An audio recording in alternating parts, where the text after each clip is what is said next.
Bom demais a gente poder se reunir, poder louvar, engrandecer a este Deus maravilhoso, não é mesmo?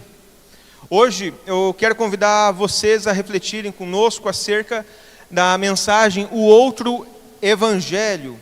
O Outro Evangelho, um alerta à Igreja de Jesus.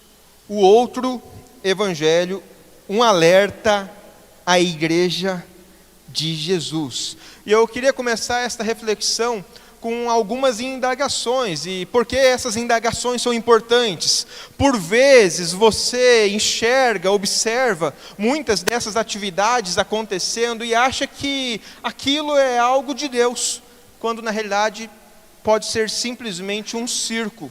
Por exemplo, uma igreja pode ter um louvor cativante e não ser uma igreja de Jesus. Uma igreja pode estar lotada, todas as cadeiras cheias, e pode não ser uma igreja de Jesus. Uma igreja pode estar todos os dias da semana aberta e não ter nada a ver com Cristo Jesus. Pode ter muitos ministérios, fazer teatros, pantomimas, fazer um monte de coisa com excelência e não ter nada a ver com o reino de Deus. Em compensação, você pode estar passeando em uma cidade e ali num bairro, ver uma igreja numa esquina, numa garagem e ter 12 cadeiras e ter uma igreja cristocêntrica. Igreja não tem nada a ver com a quantidade de pessoas, igreja não tem nada a ver com a excelência pelas quais as coisas acontecem. Igreja tem tudo a ver com o Evangelho. Se ali não está sendo pregado o Evangelho de Cristo Jesus, exatamente como Ele deixou a nós, não tem nada a ver com Ele. Então, hoje eu gostaria de conversar com vocês um pouquinho sobre isto, sobre o outro evangelho, um alerta para nós. Por que isso? Porque muitas e muitas vezes na semana a gente recebe pessoas para conversar, para trocar uma ideia, e a gente vê que as pessoas estão sofrendo, estão desesperadas, estão machucadas, estão feridas por causa de um outro evangelho.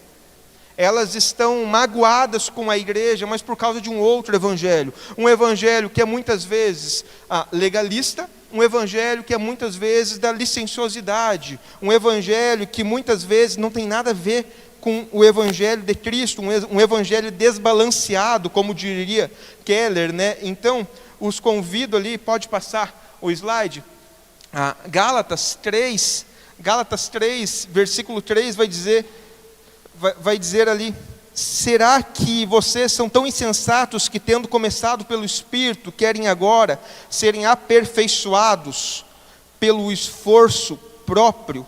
Será que vocês são tão insensatos que, tendo começado pelo Espírito, querem agora se aperfeiçoar pelo esforço? Ou seja, estava ali combatendo o legalismo, mas a gente vê também lá no livro de Romanos, alguns textos combatendo a licenciosidade. Pode passar ali, Romanos capítulo 6, versículo 15, vai dizer: então vamos pecar porque não estamos debaixo da lei, mas debaixo da graça? De maneira alguma. Então, vamos pecar porque estamos debaixo da lei, mas não debaixo da graça? De maneira nenhuma. Bem, por que esses dois textos? É comum a gente receber pessoas que estão feridas, pessoas que a vida inteira receberam um outro evangelho, numa igreja que às vezes era repleta de membros, numa igreja que às vezes tinha muitas atividades com excelência, numa igreja que às vezes cumpria até um papel social. Mas um papel social nada diferente que às vezes os espíritas fazem, realizam, de obra social numa cidade. Está entendendo? Mas colocam um peso de religiosidade sobre o ombro dos irmãos, para que por meio dessa religiosidade leve aqueles irmãos presos a um cabresto, ou por meio da licenciosidade, assim, pode viver do jeito que você quer viver. O importante é domingo você estar aqui com a gente, domingo você está contribuindo. Lá no final, as duas igrejas estão preocupadas em finanças. Seja por manter pelo cabresto, seja de dizer assim, viva como tu quer. só estou preocupado pelo seu dízimo. Mas as duas igrejas, seja a religiosa, seja a licenciosa, elas não estão preocupadas com a sua salvação. Elas não estão preocupadas para onde você está indo. Elas não estão preocupadas com a mensagem que foi deixada a nós por Cristo Jesus. E isso é triste. Bem, próximo slide vai dizer que ainda que nós mesmos,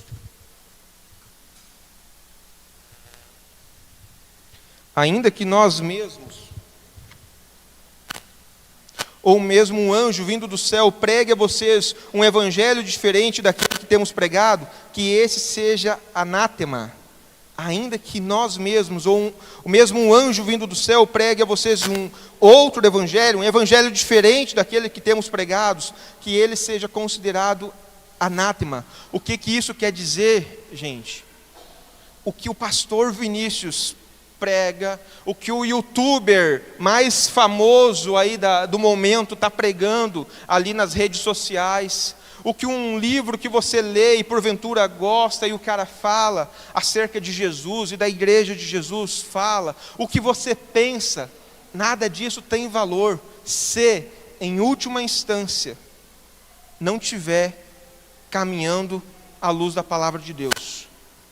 De nada adianta o Vinícius pensar que as pessoas boas vão para o céu, se a palavra fala que o caminho é estreito. De nada adianta você pensar o que você querer, o pregador do YouTube falar o que você querer, palavras que vão amaciar o seu ego, se lá na ponta, aquilo não tem nada a ver com Jesus. E nós estamos vendo dia após dia, cada vez mais igrejas que estão pregando um outro evangelho. Igrejas que não têm nada a ver com Cristo Jesus.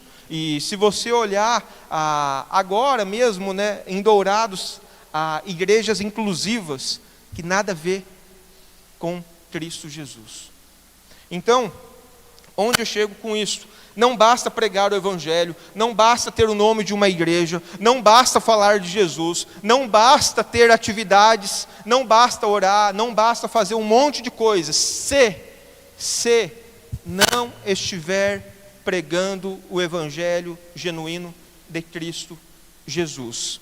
Eu quero compartilhar com vocês de maneira breve três tópicos acerca dessa palavra, e a primeira delas é que o evangelho é uma boa notícia e não um bom conselho.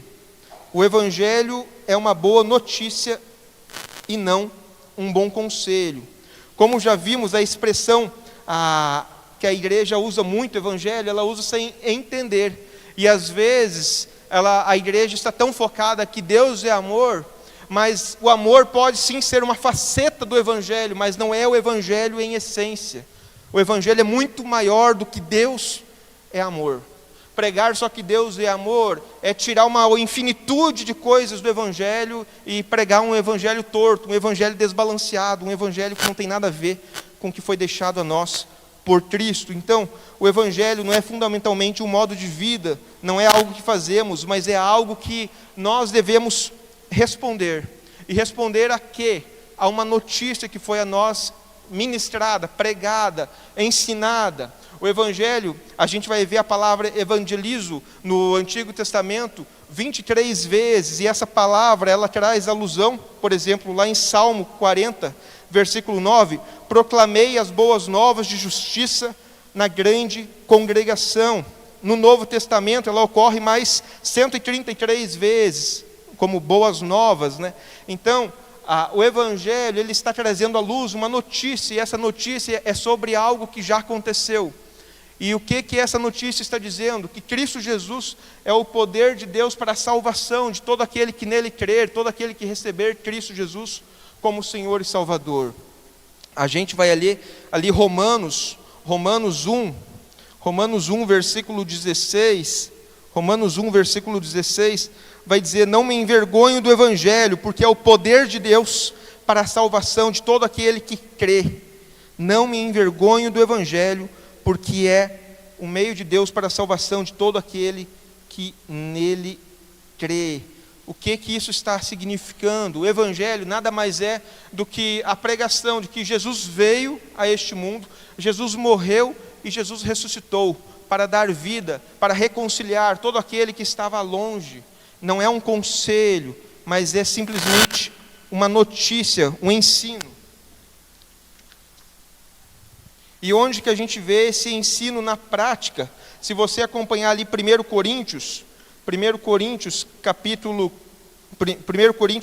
15, versículo 1 ao versículo 4, você vai ver esta notícia com mais detalhes. 1 Coríntios vai dizer lá, capítulo 15: Irmãos, quero lembrar-lhes o evangelho que lhes preguei, o qual vocês receberam e no qual estão firmes.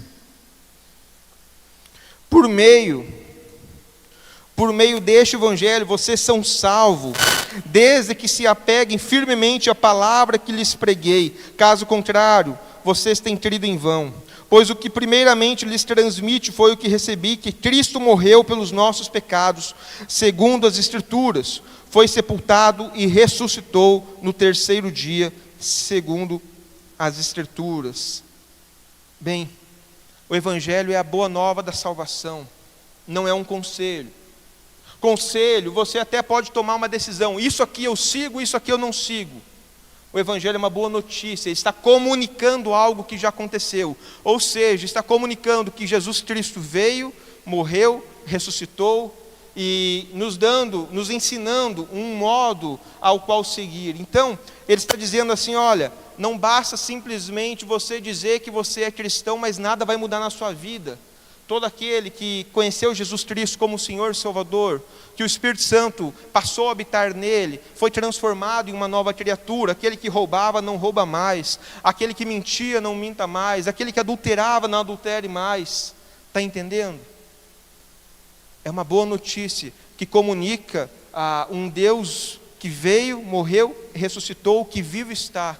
Mas para seguir este Deus eu preciso tomar posse da notícia como um todo, e não só da caixinha da sorte que a gente tem dos evangélicos às vezes, né, dos versículos da sorte, isso eu sigo, isso eu não sigo.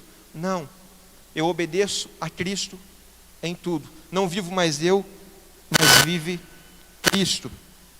Segundo, o Evangelho, que é essa boa notícia, o Evangelho é uma boa notícia que anuncia que fomos resgatados. Mas resgatados do quê, pastor? Resgatados do quê? Eu não fiz nada de errado. Bem, eu e vocês, nós fomos resgatados da ira vindoura. A palavra de Deus vai dizer lá em 1 Tessalonicenses 1,10, né, acerca da ira vindoura, que dali nós fomos resgatados. Romanos 1, versículo 18 também vai dizer: a ira de Deus se revela no céu contra toda impiedade e injustiça dos seres humanos, que por meio da sua injustiça suprimem a verdade.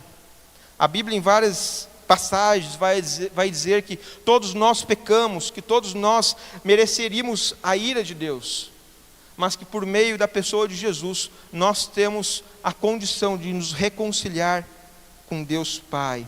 A palavra de Deus vai dizer que nós somos pecadores, mas que uma vez que cremos em Cristo Jesus, fomos lavados e remidos pelo sangue do Cordeiro. Uma vez que o Espírito Santo passa a habitar em nós, nós temos condições de lutar contra o pecado.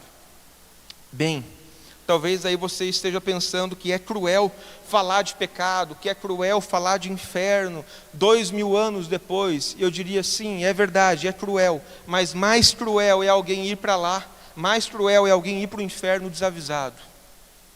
É preferível falar, enquanto ele não venha, que nós somos pecadores, que nós merecemos ir para o inferno, mas que em Cristo Jesus nós somos reconciliados com Deus, do que simplesmente ver as pessoas indo a passo largo e achando que estão salvas, porque na realidade a vida inteira creram num outro evangelho, um evangelho confortável, seja o da licenciosidade de eu faço o que eu quero, ninguém tem nada a ver com isso, ou seja o evangelho do legalismo, tipo de manter ali como marionete, como no cabresto, e por aí vai.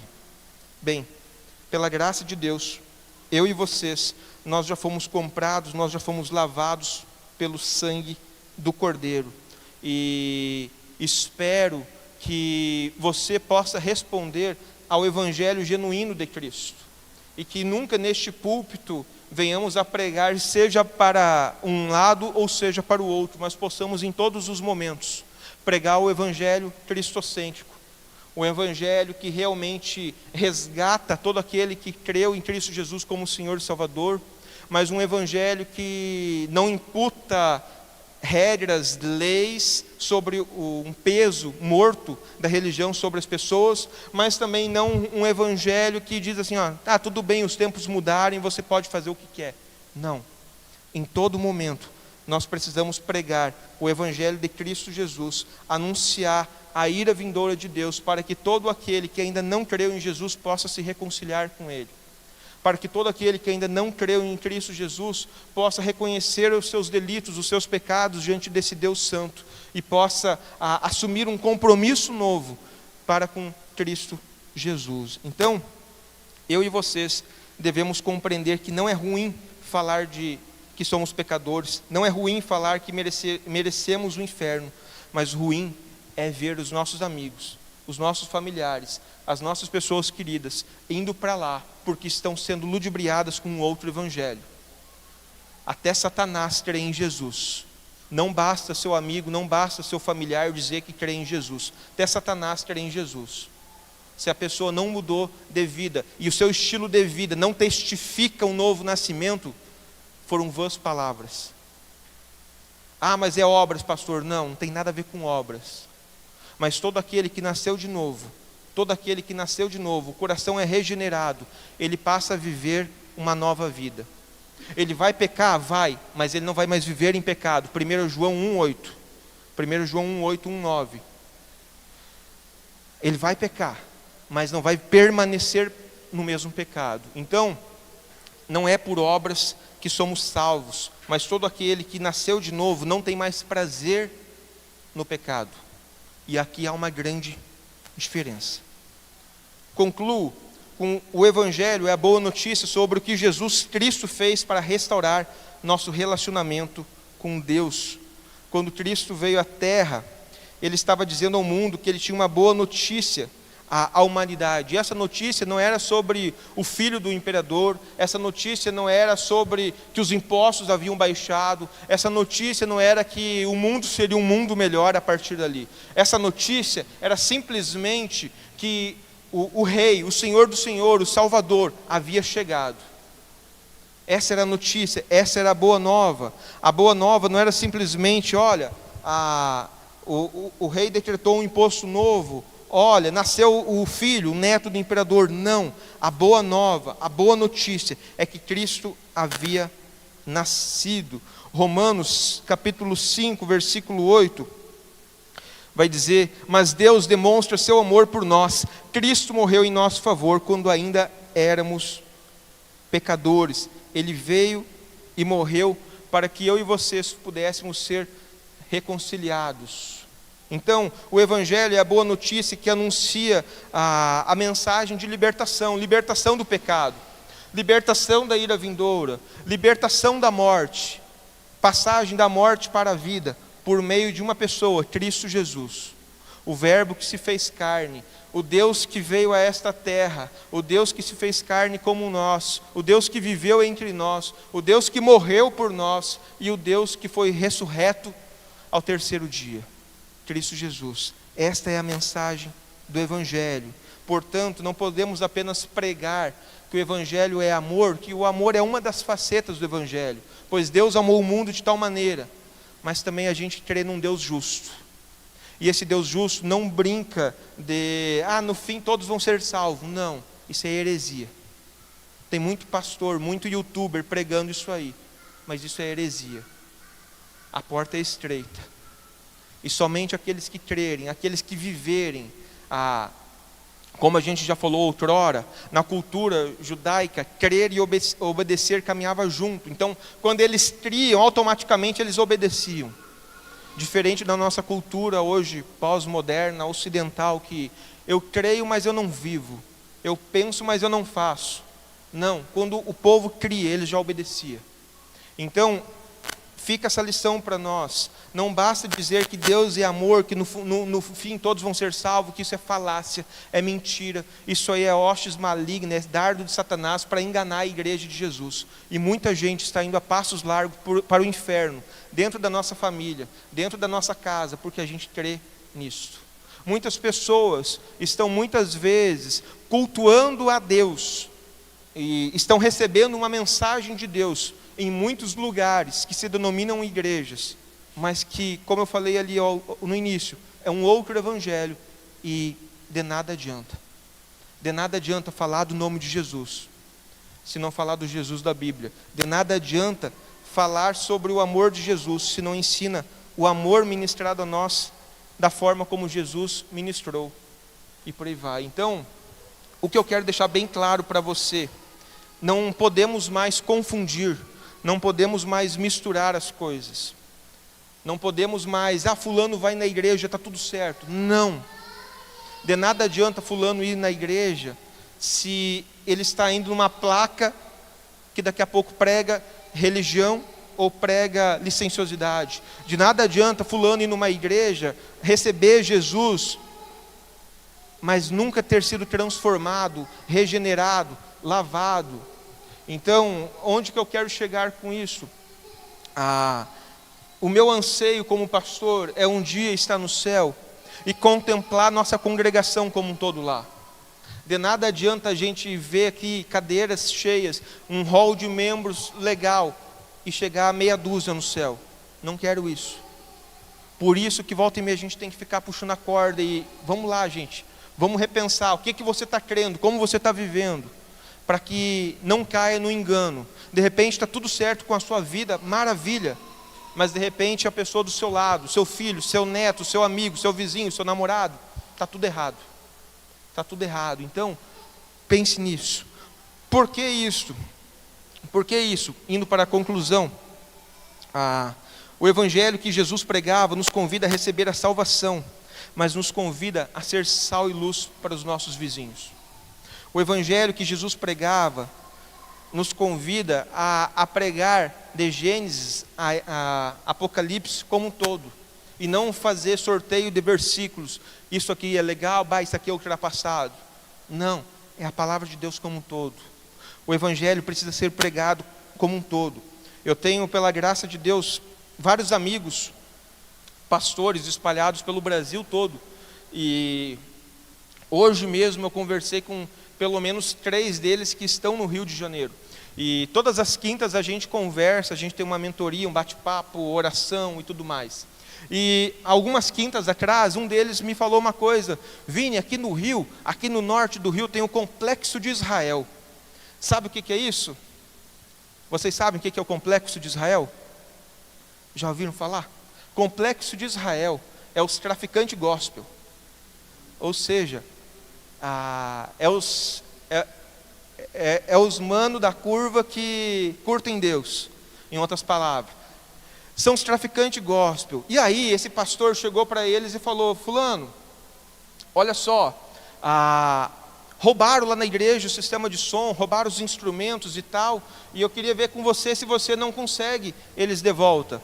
E ele falou isso aí com um dos traficantes ali do Complexo de Israel, que é um conjunto de favelas do norte do Rio. Deu 1 hora, estava todos os instrumentos e caixa de som e tudo dentro da igreja de novo. E os traficantes lá perguntando para o pastor: pastor, o que tu quer que a gente faça com esses indigentes aqui? Podemos dar um fim nele? Podemos matar eles? Ou seja, é os mesmos traficantes que fazem o bonde de Jesus, arrastão no centro de Umbanda, nos centros lá para quebrar as coisas, são os mesmos que glorificam a Deus, mas estão matando, estão roubando, estão traficando, e por aí vai. Onde eu quero chegar com isso? Pode passar. O evangelho que não confronta o pecado, não combate as heresias, faz com que porcos se sintam confortáveis, achando que são ovelhas. O evangelho que não confronta o pecado, que não combate heresias, faz com que porcos se sintam confortáveis, achando que são ovelhas. Gente, é triste, mas isso é realidade. Muitas pessoas às vezes estão dentro da igreja, mas estão longe de Jesus. E muitas das vezes não são confrontadas, muitas das vezes não são desafiadas a viver uma vida reta, pura, santa diante de Deus, porque senão vem aquele pensamento: bah, mas se eu chamar a atenção, a pessoa não vem mais. Gente, eu louvo a Deus pela vida da Pâmela e do Eduardo. Eram os meus líderes de juventude. Eles chegaram para mim com 6 meses de conversão ali, 6 meses na igreja, estava indo para a conversão, e eles chegaram e falaram: Vini, o que tu quer para a tua vida? Se tu continuar caminhando esse estilo de vida, tu vai colher isso, isso, isso. Mas tu tem a opção de mudar antes das consequências. O que tu quer? Gente, eu mudei pela graça de Deus. Tomei a decisão de mudar, aceitei a Cristo Jesus, abandonei algumas práticas que em nada tinham a ver com Cristo Jesus. Mas eu tive amigos dentro da igreja que estavam cultuando a Jesus do meu lado, que estavam levantando a mão, que estavam vindo para o apelo, que não deram bola, e depois estavam pagando o preço. Então, muitas das vezes a gente vai ter que chamar a atenção, e muitas das vezes para que as pessoas acordem, e é preferível acordar os olhos, abrir os olhos aqui enquanto há tempo, do que depois morrer e a gente não encontrar ela no céu com a gente. Bem, concluo com o seguinte: no reino de Deus não há espaço para amigos do Evangelho. No reino de Deus não há espaço para amigos do Evangelho. Eu não sei como você chegou aqui hoje, mas eu sei que essa mensagem não foi em vão. De repente você tem alguém à sua volta, pode ser até mesmo você, que estava brincando com Deus. De repente você tem alguém à sua volta. Semana passada a gente já falou sobre aparências. De repente tem alguém à sua volta que está brincando com Jesus, está brincando de vir à igreja, e acha que está tudo certo. Eu bato o cartão na igreja 1 vez, 2 por mês, está tudo certo. Não está. Abra os olhos dessas pessoas. Mas está tudo certo, não sei o que, eu dou o dízimo. Gente, vai ter um monte de dizimista fiel no inferno. Vai ter um monte de dizimista fiel no inferno. Dar dízimo nunca salvou ninguém. Dar dízimo nunca salvou ninguém. Vir em todos os cultos nunca salvou ninguém. Servir em todos os departamentos da igreja, do berçário ao louvor, da pregação ao espaço kids, da cozinha à limpeza, nunca salvou ninguém. O único que é capaz de salvar é Cristo Jesus. O único que é capaz de salvar o ser humano é Cristo. Então, cuidado. Como você tem vivido? Olhe para o lado e veja se algum dos seus, de repente, não estão vivendo um outro evangelho, para que você possa, enquanto há tempo, abrir os olhos. Você possa, enquanto há tempo, chegar e com muito amor, com muito carinho, dizer: olha só, não está legal. A forma como você está vivendo não está agradando a Deus. Porque eu digo isso? Como pastor, eu quero ver toda essa comunidade no céu. Não quero só ver meia dúzia, eu quero ver todos. De nada me adianta encher esse pavilhão aqui no campo terreno e chegar no céu com meia dúzia. De nada me adianta. Como eu falei na introdução, de nada adianta pavilhões estarem cheios, ministérios exuberantes, se a palavra de Deus não é pregada, se o evangelho é distorcido para alcançar pessoas. De nada adianta. Nós estamos focados como igreja em agradar a Cristo. Agradar a Cristo muitas vezes é desagradar as pessoas.